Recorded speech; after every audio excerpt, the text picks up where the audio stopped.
right, good afternoon. Here we go. When you look back at the third downs in the Saints game, what stood out to you? Yeah, just we didn't execute like we had in the past few weeks, and just really doing a good job of adjusting and getting ready if they brought a couple different coverage patterns and some things there. So they did a nice job of keeping some of the concepts contained, and so we had to hold the ball a little bit extra because I still think the protection was doing an excellent job, and so we can keep working to improve each week and having that goal to be attacking those third downs where we're getting into that 40, 50, 60% if we're firing on all cylinders. What's allowed you to have the success on the deep shots that weren't really there as much over the first couple weeks? I think just the as we've gotten going here, some of the looks that have presented themselves. Tyler did a great job on both of his chances down the field. The week before that, I know DK had a couple down the field that hit, and so Geno's just done an excellent job of taking those opportunities as they present themselves. And so I think each week it's still that same mentality of not forcing anything down the field, being smart with the ball, but also being aggressive when the looks present themselves. What was your reaction to the throw Geno made moving to his left to Fant? Moving to his left. Oh, when he which one now? Sideline. Oh, okay. Moving to his left. You're gonna have to remind me on that one. 32 yards. Oh, sorry. I was thinking you're talking about the scramble ones. Okay, I got you. On the keeper when he's keeping out to his left there. I got you. That was a great throw. I mean, to talk about, in my mind, I told you, that was a product of his offseason, where he's gotten in such great physical shape right now. So he's able to torque his body and his ability to get his hips around and get through that throw, going to his left, staying on the move, and then putting that ball right where it needed to be. It was a great throw right there. What makes those throws difficult for quarterbacks? I just think staying on the move right there and then being able to not, fall away from the throw, not fall out of bounds with the throw, because he's really running almost at a full speed clip because he's got to clear that defensive end as he comes around the edge on the corner on the keeper there, and then really working out to his left as well. So just doing a good job of getting in a good throwing position at the launch point there.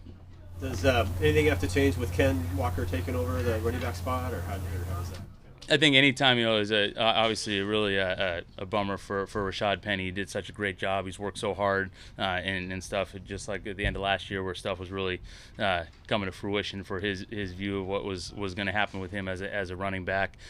So really, thoughts go out to him because I know he'd worked so hard to get to the position he was in, and he'd picked up right where he left off. But anytime someone goes down, it's on everyone else in the room to go ahead and pick it up. It's not always going to be just on one person. So, now with Ken and with DJ and with some of the younger guys that we got to get rolling there, those guys need to pick it up, and they have. They've done a good job with Coach Morton spending extra time being ready. So however the week unfolds, we got a bunch of guys that we feel like can step up and fill the void, not just one person in particular.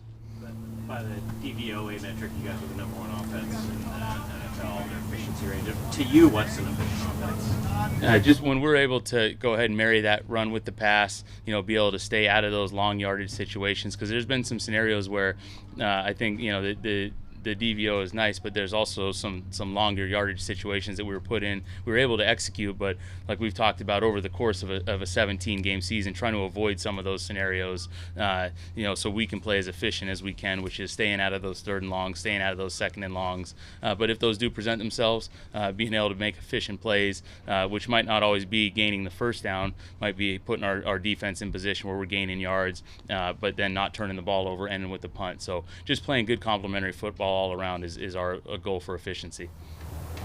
The Cardinals defense has had a lot of personnel changes with the front seven, notably Chandler Jones being gone. He did last in NFL sacks, but are you seeing differences in how they're running things up front with those personnel changes?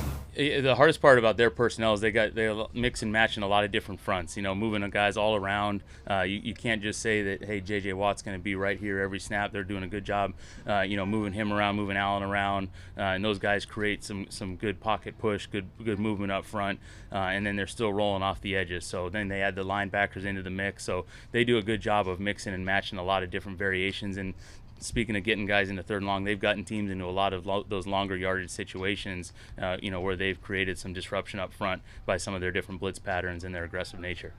Statistically, they've been pretty hard to run against too. What have you kind of seen there? Yeah, I think same thing. We talk about those two guys, starting at, good run defenses, solid up the middle, moving to that second level. And then you got Budda Baker, who's, doing all the stuff in the pass game, but, he's as good as it gets in the league in terms of running the alley and filling the voids in the run game, and a guy that you always have to be aware of stuff when he's on the field. Instances where you guys go for it on fourth down, is that predetermined before the start of the drive?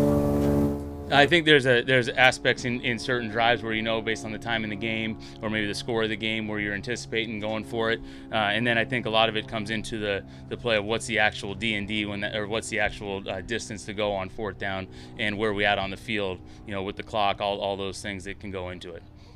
In addition to just the running backs making plays, what's been the key to the explosive runs you guys have had last week? I think it starts up front, just like we talked about, a good run defense. Those guys up front in the middle there, you know, our guys in the middle with Austin Blythe leading the way, and then, you know, whether it's Damian Lewis has been just a steady presence in the inside of the guard position, and then when it's Gabe Jackson or Phil Haynes, you know, we're lucky to be in that situation where we have two guys that can play that starting caliber football as run blockers. So those guys really inside have done a great job getting movement and really created some of those lanes for the big runs. Another on Ken. Just how have you sort of seen him progress from week one to week now?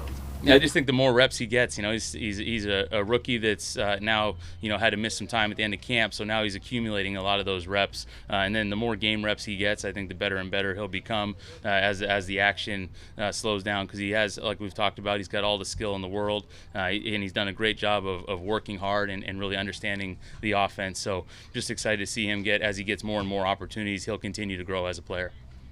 The numbers with Geno, even beyond just completion percentage, some of the advanced numbers say that he's been the most accurate quarterback in the NFL this season. What's that look like from your view? I think you know, we've talked about it a lot in Geno in training camp or OTAs, even in the preseason games when you talk about the accuracy of his throws. You know, he's been playing at a high level for a while now. For everyone that's been around and been in the building and watching what he's done. So I think it's just a great, you know, product of Geno's hard work, what he's put into this process, and he does throw just a nice catchable ball, and he can throw the ball, you know, at all levels on the field. And so now the hard work that he's put in is really just showing up on the field. Generally speaking, what is a backup quarterback responsible for in terms of getting the team ready for their game? Well, I think their first priority is still, and this goes back to Geno, the last year when he was around, their first job is still to be ready and become the starter if that were to occur. And so preparing during the week like you're going to start, you know, having that mental strength to say, hey, I'm not the starter this week, but I still got to study the game plan. I got to know the ins and outs.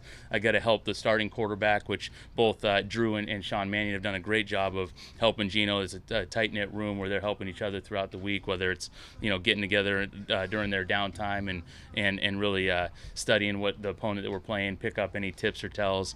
So they've done a good job with that. And then, you know, during the course of the week when they're running the scout team, there's, you know, different aspects of you know, they're putting the strain on our defense, because we're still competing. You know, we're not just drawing the cards up and saying, hey, throw the ball to the defense. It's a competitive rep. It might not be the exact play that we have, but there's going to be some sort of similarity to something that we have in our offense. So using those reps to still continue to compete and develop as a quarterback, which is what Drew and Sean have both done when they step over and give those scout team looks. So the backup is always, he does the scout team stuff and the normal teams, like your guys' preparation and the other team stuff? Yeah, so he has really a full plate, you know, and most of the stuff that he's getting as far as the scout teams is the field work and picking up the concepts as we're going. But those guys, I think the good thing, you know, the quarterbacks that are on our roster, they have such a good feel for the league and know our opponents and know different offenses throughout the league. So they really have a good sense of what's going on in week to week, being able to say, I know what I'm looking to simulate for the defense. But like I said, at the same point,